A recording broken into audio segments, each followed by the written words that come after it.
Hi, do you think the Underground Railroad looks like this? Hi, do you think Uncle Tom's Cabin is a real cabin in the woods somewhere? Well, You're wrong! Welcome to today's episode on Talks by the Moose. On today's episode, we're going to talk about Uncle Tom's Cabin, the Underground Railroad, and the significance that it had in the Civil War. We have no moose. So Zen, was the Underground Railroad really underground?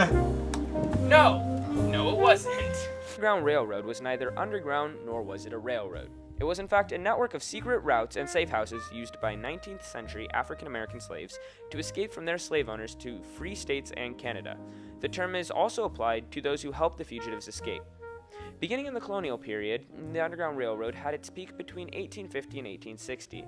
It is speculated that even before 1850, around 100,000 slaves had already escaped using the railroad.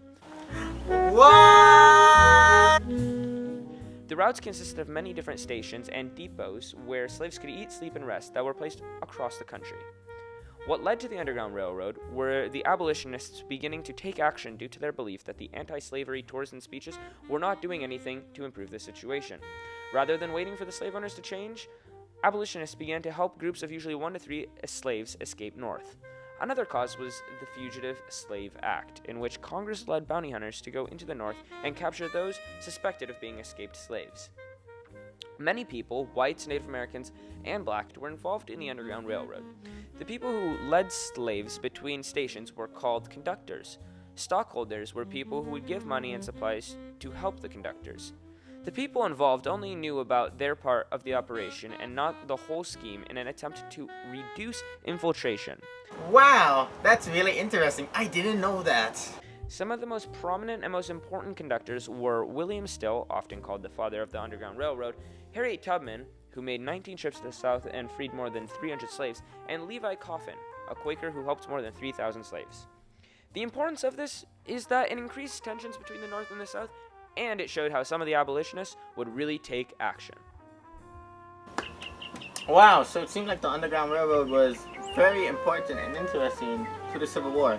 But you know what else was interesting and important? Uncle Tom's Cabin. Oh, yes? Tell me about it. Well, you see, Zen, Uncle Tom's Cabin was an anti-slavery novel by Harriet Beecher Stowe that was published in 1852 that helped lay the framework for the Civil War. The story revolves around a long-suffering black slave known as Uncle Tom, who the stories of other characters revolved around. This novel helps to depict the harsh and cruel reality of slavery, while also establishing that being Christian and believing in God can help overcome anything, including slavery. The novel was published in 1852, and much of the story was composed in Buckswick, Maine. The actual story took place mostly in the South, particularly in Louisiana, New Orleans, and Kentucky. The exact time period when the story took place isn't exactly clear, but we can assume it took place after the passing of the Fugitive Slave Act in 1850. Stowe was also partly inspired by the story of Josiah Henson, a formerly enslaved black person who made his way to Canada, where he began publishing memoirs. The reason why this book is so important is because it set up the groundwork for the Civil War.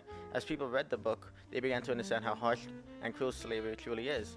In the North, the book lit a burning flame in the hearts of abolitionists and gave them a passion to rid this great country of America of this evil that is known as slavery in the Word of God. While in the South, the book started many protests in response to its publication, as they felt their source of income, slavery, was being threatened.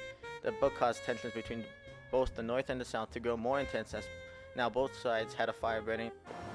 Despite the fact that it's about 3,000 degrees out here, I really enjoy listening to this insightful information about Uncle Tom's Cabin. Z, thanks! Thank you for joining us today on Talks with Moose. Join us next week when we talk about politics. We have no moose.